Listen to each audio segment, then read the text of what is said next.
This episode is brought to you by Progressive Insurance. You chose to hit play on this podcast today. Smart choice. Make another smart choice with AutoQuote Explorer to compare rates from multiple car insurance companies all at once. Try it at Progressive.com.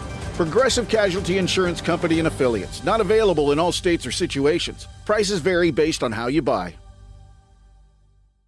Good afternoon. Let's do some business here. We're doing it live, doing more at 4 weekday afternoons. We get right down to business with the news-driven hour right after Ben Shapiro and just before the 790 KBC News Blitz with Randy Wang at 5. Mottek On Money, live on the air on 790 KBC.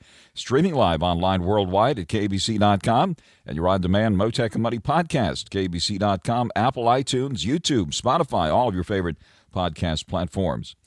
Well, big news just in the last hour. The House voting 366 to 34 to pass a new spending deal released earlier this afternoon. Stocks did close sharply higher today, with all three of the major averages bouncing as investors appeared relieved that new report showing inflation rose slightly less in November than analysts had expected. That latest reeling is the PCE price index. That's, we're told, the Fed's preferred inflation gauge, showing an increase of just 0.1% from October and a 2.4% annual rate now, both below analysts' expectations. Now, stripping out food and energy, the so-called core PCE increased 0.1% monthly and was 2.8% higher from a year ago.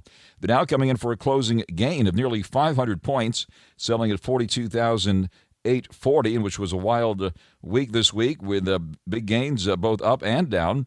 And we saw the biggest gain today since after the presidential election held in early November, and that big rally we've seen since then. The S&P 500 settling higher by 64 points at 5,931, and the NASDAQ gained nearly 200 at 19,573.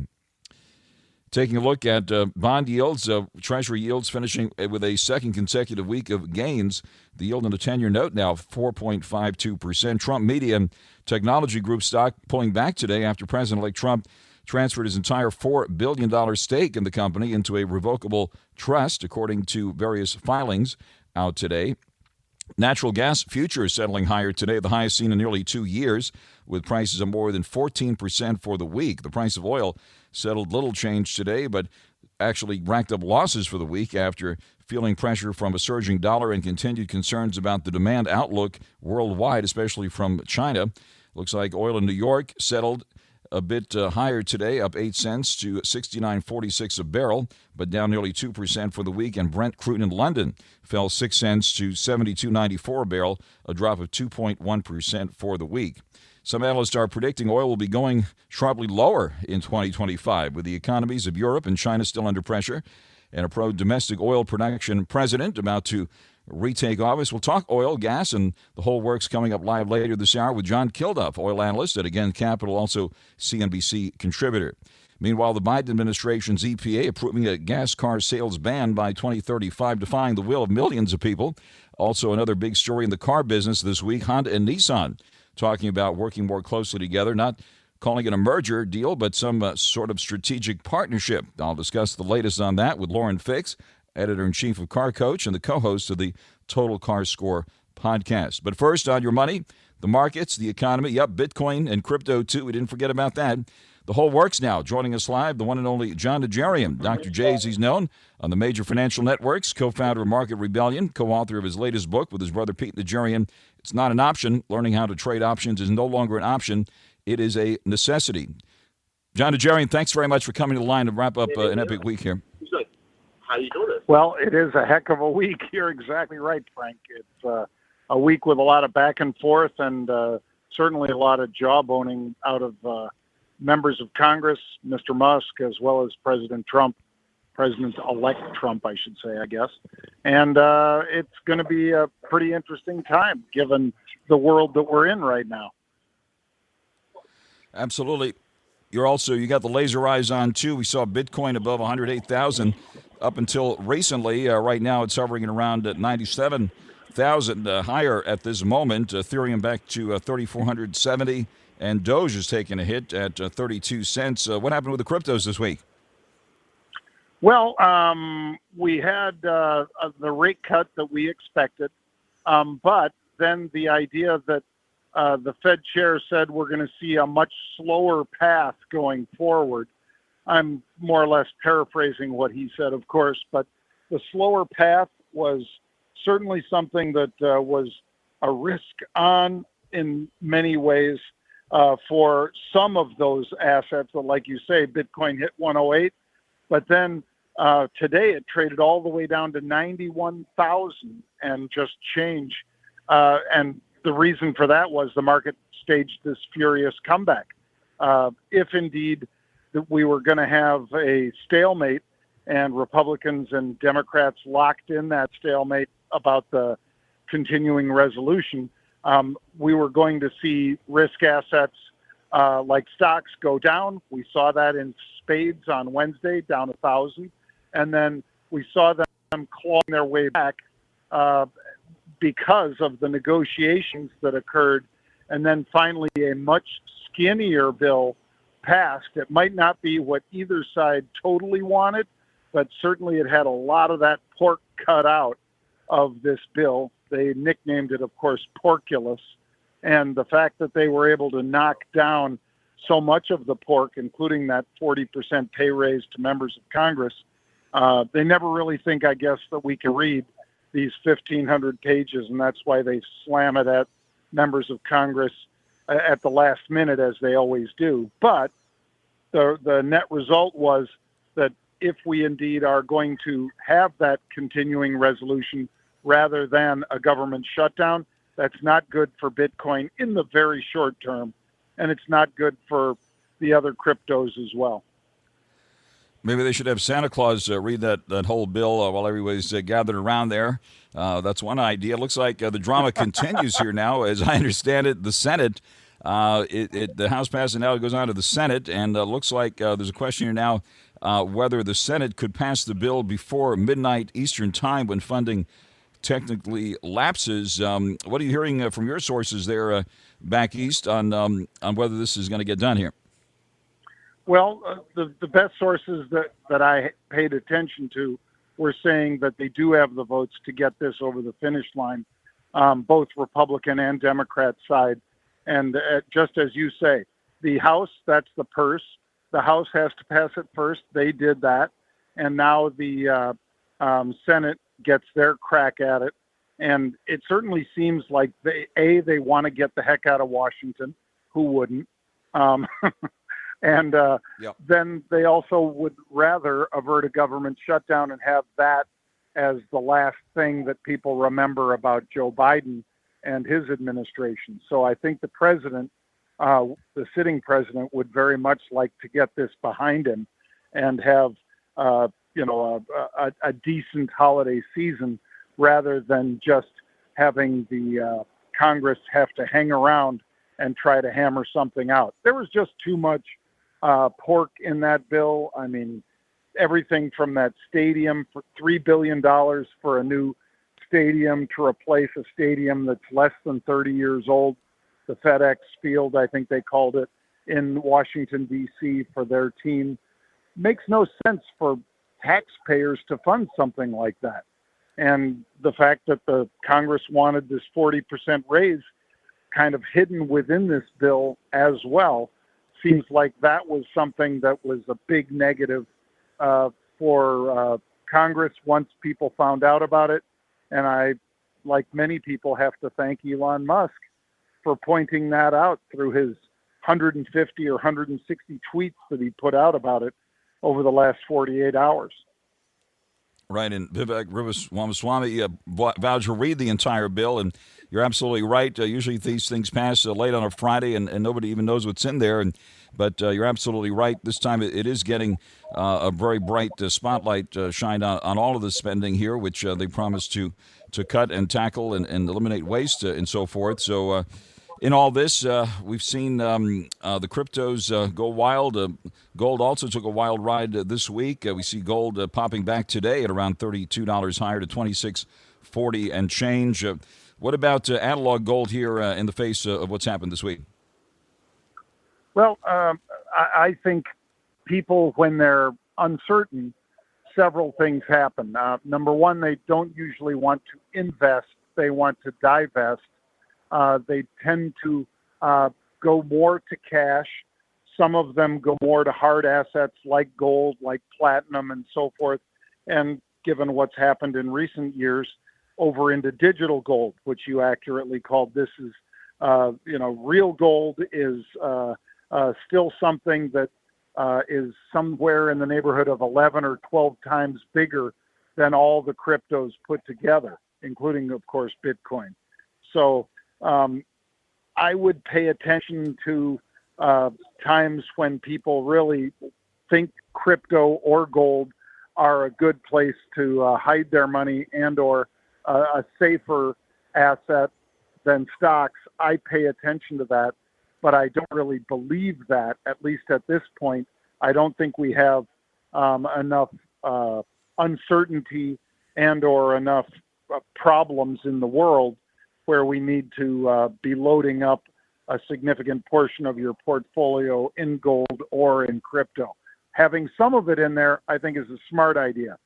Having too much of it in there just because we're approaching an end of the year when a lot of tax loss selling is part of the picture. And for your listeners, they probably know what that is. But up until the final day, they don't need T+3 anymore.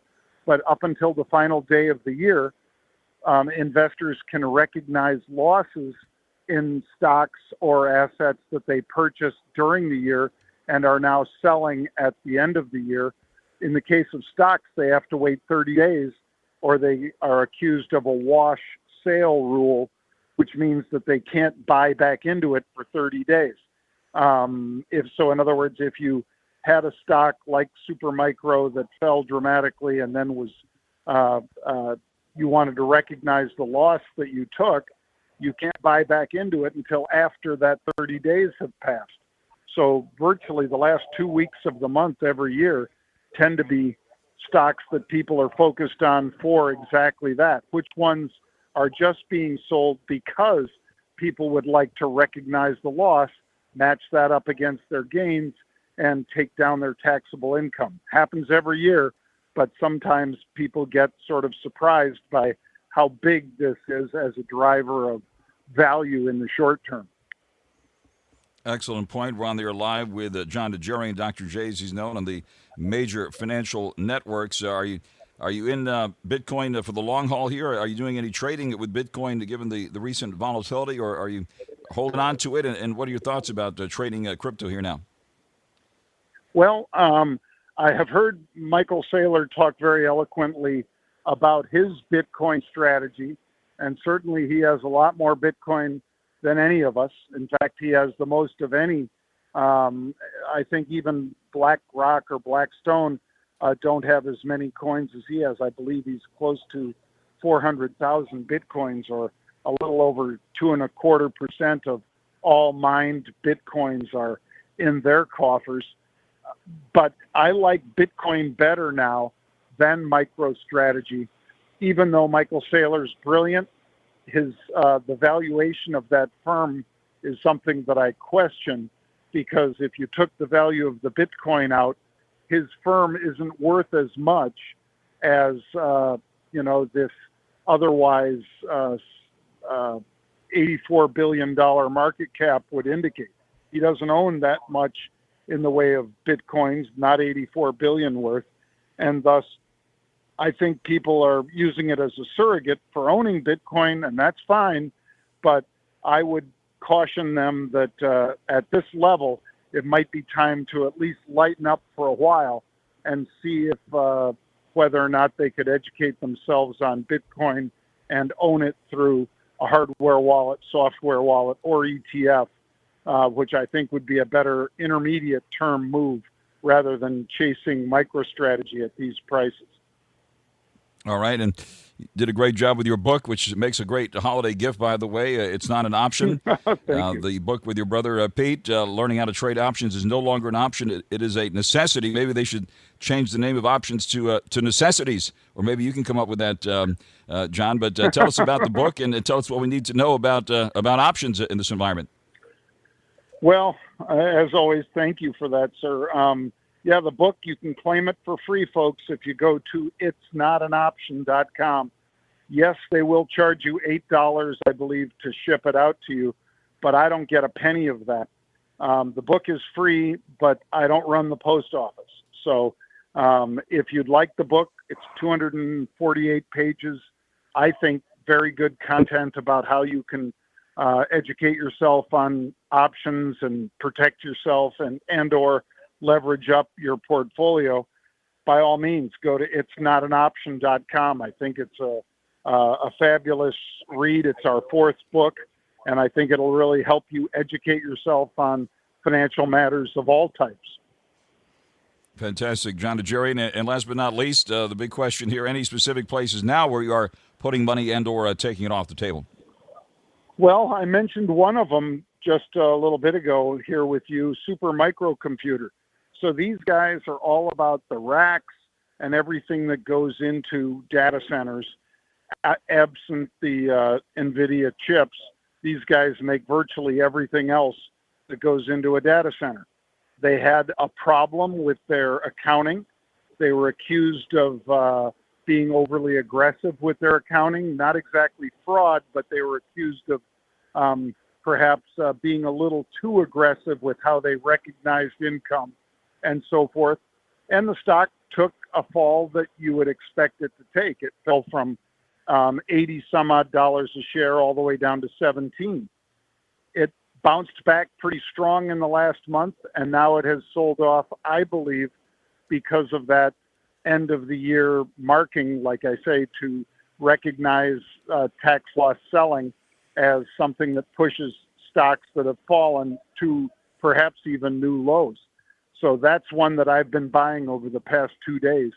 And I think that's SMCI is a reasonable spot. If people understand risks, I think that's a good place to go for a better return than you'd get otherwise. And then NVIDIA hitting correction territory, bouncing back today. What about NVIDIA at these levels here now, part of the Dow Jones Industrial Average? I think that's a great stock, and people need to have a strong stomach for it, though, because Broadcom, as we've both seen, AVGO, has had a real renaissance in the last 2 weeks, in particular just this week. And I think that there won't be just one winner in that game. So whether it's Marvell or even Micron when it's had some disappointing earnings or whatever, I think those might be better performers over the short term than NVIDIA. So I would look at MU, MRVL, and AVGO. Fantastic, John. Well, you're a prince for coming to the line here on a Friday to wrap this all up, and we do appreciate it as always. That is the one and only John NAJARIAN, Dr. J, as he's known on the major financial networks, co-founder of Market Rebellion, co-author of the latest book with his brother Pete. It's not an option. Learning how to trade options is no longer an option. It is a necessity. We wish you and your family a Merry Christmas, Happy Holiday Season, John, happy and healthy, prosperous New Year, and look forward to speaking with you again in the new year. I wish you and all of your listeners the same, Frank. Happy New Year, Happy Hanukkah, Kwanzaa, whatever everybody's celebrating. Have a great one. And Festivus, one of my friends here just suggested I better wish people a happy Festivus as well. Let's not forget about Christmaka. Christmas and Hanukkah on the same day. That's right. We got to add that to the tally. On the same day. All right. That's right. Frank, you're the best. John, thanks a great one. Have a wonderful evening. You, sir. You do, too, and have a great weekend and a wonderful holiday season. And right now to the freeways we go. We wish all of our listeners that as well here on 790 KBC.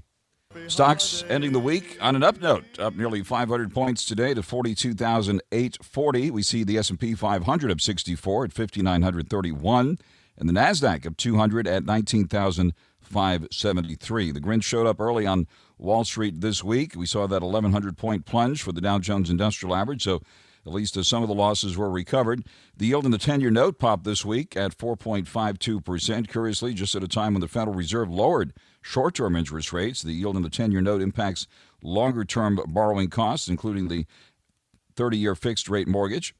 Tesla had a wild ride this week, mostly lower, down about $15 today at $421 and change, off its high of $488 and change, still up 69% year-to-date. Looks like Elon Musk lightened his wallet today by about $8.5 billion, still way above $400 billion for his topping the list on the Forbes billionaires list. Bitcoin, wild ride this week, hit 108,000 recently, and then got down to, as John Najarian said, down to around 91,000 today. Right now, it's doing a little better, up about 1,300 at 97,716. Ethereum up about 30 at 3,470, and Doge at the moment at 32 cents. Taking a look at NVIDIA shares up more than $4 at 134.70. That one saw a wild ride this week and hit correction territory. That is 10% or more below its most recent high. And Apple rebounded today up nearly $5 at 254 and change. And now the latest news for you here on 790 KBC. Mottek On Money continues here on 790 KBC. Baby, it's cold outside back east, down to around 35 degrees right now in New York City. They're shivering back east. Natural gas futures moving higher in reaction to that, partially the highest we've seen in nearly 2 years. Nat gas prices are more than 14% for the week as supplies tighten and colder weather looks likely to lift demand for that heating fuel. The price of oil, though, meanwhile, despite the tensions in the Middle East, has been pulling back lately. And a lot of discussions about what oil is going to look like in the new year. Some analysts are predicting it's going to be going sharply lower, given the demand in China as well as Europe and other factors. Let's bring in the expert in all this now, and that is our terrific oil analyst, John KILDUFF, oil analyst at Again Capital, also CNBC contributor. John KILDUFF, thank you very much for taking the call here this afternoon. Good to be on with you, Frank, and longtime contributor to your program as well. Yes, and we appreciate that very, very much, John. And so give us an update here.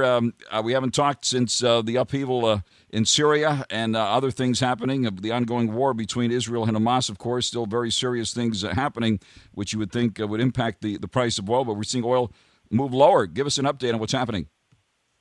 Right, Frank, and it's certainly the news out of the Middle East just is unceasing. And it's mostly because we continue to see volumes of barrels of oil not affected. The supply just continues to not be affected out of the Middle East, despite all of these, horrible developments at times. But right now, the situation is very, very much in flux.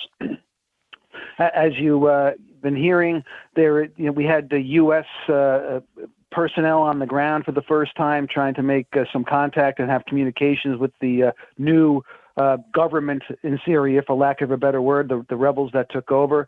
There's hope there that something could come of it positive in terms of relations with the U.S. It's notable because the losers in this upheaval, with Bashar al-Assad being driven out of Syria, is that Iran and Russia are licking their wounds on this one. Russia pulling out of their military bases, Iran being given the cold shoulder. It looks like the Saudis and the United Arab Emirates, who are both Sunni Shia Muslims, like the new leadership in Syria appear to have the upper hand, and that could bode well not only for the U.S. Situation, but Israel as well, and maybe the entire region. This could be a seminal moment, not unlike when the Berlin Wall fell back in the day. So watching that very closely, Frank. The situation, though, that's going to be interesting because there's so much focus on President Trump taking office here now in a few weeks, and the whole drill, baby, drill, and how he's going to encourage U.S. domestic production, exports, and natural gas and liquefied natural gas exports.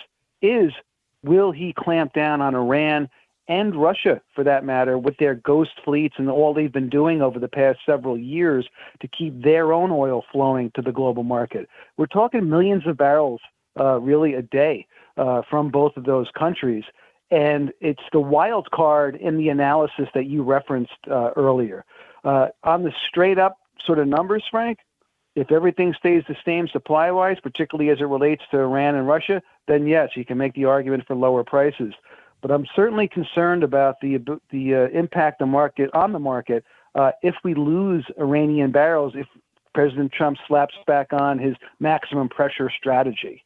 So it's not an easy forecast as it was looking like just as we were coming into the time before Syria fell here a couple of weeks ago. On the air live with John KILDUFF, oil analyst at Again Capital, CNBC contributor. Yes, indeed, longtime contributor to this program as well. And with President Trump retaking office, what do you see ahead on the domestic production front regarding the XL pipeline and some other projects that were set aside by the previous or by the current administration? I think they're all going to get a second look, Frank, and I think they're all going to probably, be raced to get a green light. Particularly the Keystone could be something that comes on. Although, of course, that will be a bargaining chip in the potential tariff tiff that we're going to have with Canada. I will say one lever point for Canada is its oil exports to the United States.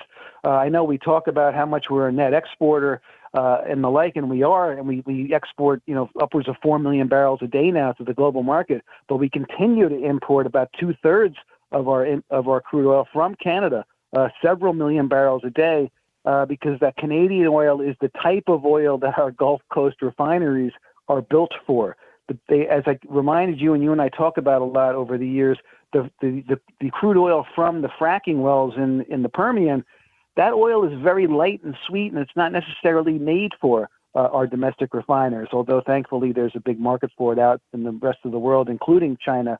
But that's the issue there. But certainly President Trump will be encouraging liquefied natural gas exports. There's pipelines already ready to go and support that. I will tell you this is another one where you got to be careful what you wish for. You referenced the natural gas price. We hit almost $4 today a unit.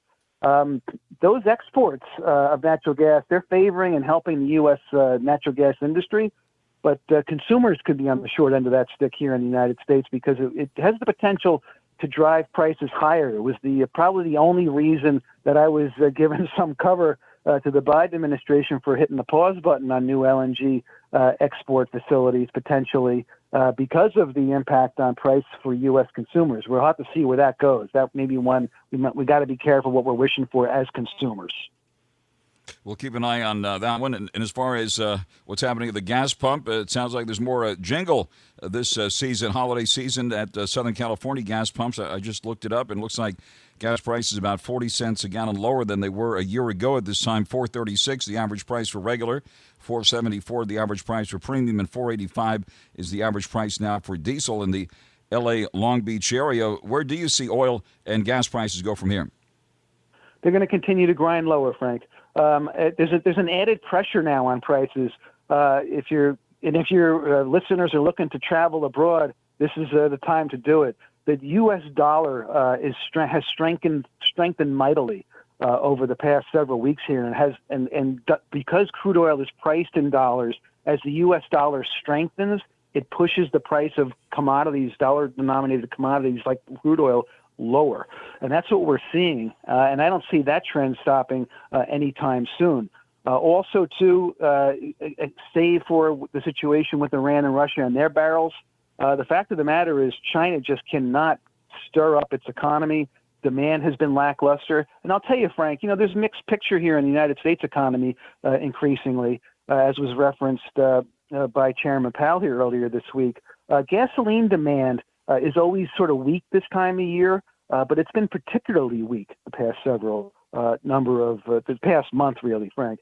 And as a result of that, that's also been a negative for the entire complex. So the downward pressure is really the main feature right now of the oil price for oil and gasoline and diesel fuel across the board right now. And as we've seen oil prices come down, the oil company stocks have taken a hit recently. From an investment standpoint, where would you be placing your bets here at the moment?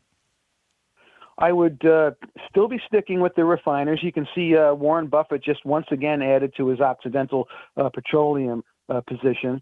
So that continues to be. I know these stocks have been under pressure. This is certainly the diversification part of everyone's portfolio. Again, everyone is looking. A lot of the analysts are looking the same way right now in terms of oil prices going lower. Some of them are even going on a limb and saying they're going to go, as you referenced, appreciably lower. That always makes me a little nervous, Frank, when the trade starts to get crowded, and particularly when sort of my view gets validated and joined to that degree. So again, the situation to watch is going to be the Trump administration moves on Iran and Russia, and that could upset the balance. But I'll tell you this too, Frank, the Chinese aren't taking this all laying down. They are trying to stimulate their economy. They're floating different ideas. And to the extent we get any kind of ramp up or rebound in the China demand story, picture, outlook, that will buoy oil prices. And look, OPEC plus, the Saudis, the rest of them together there, they want higher prices. They want crude oil 85 to 95 U.S. dollar based as soon as they can get it, and as for as long as they can get it. So they are working hard to continue to do that. So while these stocks haven't done well, I continue to tell folks this is the time to buy them when they're out of favor, because when they get into favor, that's when a lot of other things go south on you in your portfolio, and these stocks will bail you out. Well, John, thank you very much for taking the call here. You're back east where I see that very cold temperature there, and we're going to keep an open line to you to figure out if it's Santa Claus or the drones that you're seeing there ahead of his arrival here on the West Coast this year, but hopefully we'll get some more updates here. John, really appreciate all you do for us here, and you're terrific. That is oil analyst John Kilduff, oil analyst at Again Capital, also CNBC contributor, and yes, indeed, lost count, John, many years here on this program. John Kilduff, we wish you and everyone there a Merry Christmas, Happy Holiday Season, and Happy, Healthy, and Prosperous New Year. You too, Frank. It's an honor and a privilege to be on your program. I've always told you that. Thank you. That's wonderful, John. Thank you very, very much for that, and we appreciate it. And let's get right out to the freeways this evening here on 790 KBC. Mottek On Money continues here on 790 KBC. Good afternoon. In case you hadn't heard, we saw a pretty decent rebound for the stock market today, with it now closing up nearly 500, S&P 500 up 64, NASDAQ up 200, Tesla, which has been on a roll this year, pulling back again today.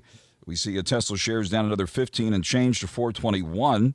Still up about 69% year to date, well off its high of 488 and change. We're at 421 here now for Tesla. Elon Musk taking a haircut this week.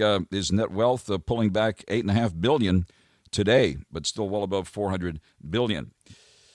Well, we just talked about gas and oil prices, and it looks like they're under pressure. So some good news if you're heading to the gas pump this holiday season, with gas prices in the L.A. area about 40 cents lower than where they were a year ago. And some analysts are predicting gas and oil prices will be going sharply lower in the new year. Meanwhile, the Biden administration's EPA has approved a gas car sales ban by 2035, defying the will of millions of consumers. Also, another big story in the car business this week, Honda and Nissan talking about working more closely together, not talking officially a merger deal, but some sort of strategic partnership. Let's bring in Lauren Fix now. Let's get into the gear here. Lauren Fix is with us, editor-in-chief of Car Coach and the co-host of the Total Car Score podcast. Lauren, thanks very much for coming to the line here this afternoon. Oh, thanks, Frank. Yeah, this is a pretty busy week. You know, I thought, it's going to be low-key, and then I get two stories right on top of the next, and there's even more content that's coming out. The first thing, the Nissan story. We were told by executives in the last few weeks that they had about a year to figure out how to save the company. Part of it was the Carlos Ghosn story, who was CEO. Part of it was their transmissions, and they're using some cheaper quality materials. And of course, it was always about selling on price. And they've been struggling. And because of that, also this week, we were told earlier in the week that all the Infiniti dealers are going to start folding their product into the Nissan dealers. They said, shut down the Infiniti dealers. You're not selling enough of them. Move the products into the Nissan dealerships to try and sell more. The problem is, a lot of dealers have invested a lot of money in standalone Infiniti dealers, and they've been around for a long time, but their product has been struggling. They have the new QX80, which is nice, but compared to the competition, they're not up there. I've reviewed all the cars on my Car Smarts channel.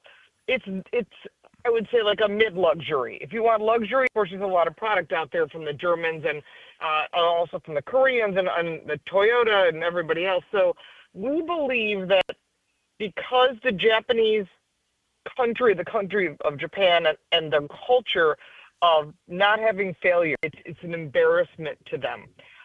That we believe there was pressure from the Japanese government put on Honda to try and come up with some relationship with Nissan. They had been talking in the past, but now they're sitting down to figure out how they can share technology, platforms, drivetrains, things that will help save Nissan. I don't see a merger coming. But also, I think part of that communication will be Mitsubishi, which is the little sister of the Nissan brand. They've been working together, and there's also standalone Mitsubishi dealers that are struggling as well. So this is interesting. Foxconn, who builds the cell phones, the iPhones, they were interested later on yesterday afternoon. They said that they're no longer interested in being involved with this at this point. but they build cell phones. They're not cars. So this is going to be interesting to see what happens. We'll be monitoring this. Another thing that happened late in the day today, Stellantis has rehired back performance guy Tim Kuniskis back to their line, which is the Ram line. It's Jeep, it's Chrysler, it's Dodge. He's just going to be in charge of Ram initially. And first thing he said was, we're bringing the Hemi back. So you'll see Hemi trucks available, the big gasoline engines, except for also this week, again, busy week, the EPA approved a gas car ban by 2035. And that's not just California. That's the 17 states that follow California. And that's going to be a problem because if you wanted to buy an electric car, you would have already purchased one or you'd consider one. But the cost of the vehicle plus the insurance and the charging infrastructure, and of course in California, the brownouts and tell you not to charge, all of these factors have caused consumers to think maybe a hybrid. Well, even hybrids that are gas and electric are going to be a problem. They're not going to be allowed during this ban.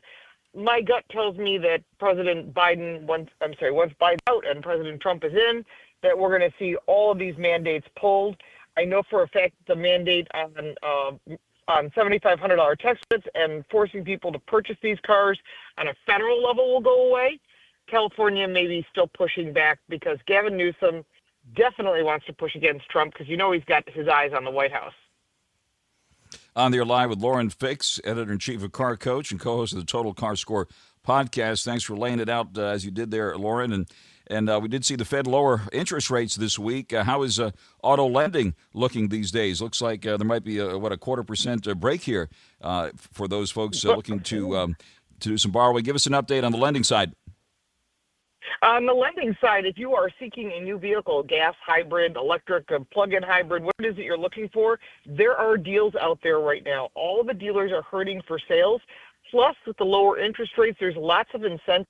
Some even offer 0% financing. So when you're thinking about a bunch of different brands, figure out which vehicles you're interested in. Go to the manufacturer's website, as well as that dealer that you're gonna go to's website. See what's available. You'll be surprised. There's lots of really good incentives. Everybody's out there trying to sell cars, and with a lower interest rate, a few dollars here and there will all add up quickly. Terrific, Lauren. Thank you very much. We wish you and your family a wonderful holiday season. Merry Christmas to you. Happy and healthy, prosperous New Year. Safe driving, certainly in the new year. Lauren Fix, editor-in-chief of Car Coach and the co-host of the Total Car Score podcast. Thank you very much, Lauren, for joining us live here this afternoon. Thank you, and happy holidays to all of your listeners. Thank you very much, and that goes double here as we wrap things up. We'll be back in 2025. We'll be looking to survive and thrive in 25, so stay tuned. Mottek On Money, 790 KABC. O'Shea Jackson Jr. and TJ Jefferson bring their unique take on sports entertainment with no contest wrestling, with guests like WWE Hall of Famer Eric Bischoff. You are an excellent villain. No, I appreciate that. Did that ever just kind of wear on you sometimes? The only time it got difficult is when they weren't doing loudly enough. As long as I could get the crowd to hate me, that means we were making money and we were doing things right. So the more the better. The No Contest Wrestling Podcast, part of the Rich Eisen Podcast Network, wherever you listen.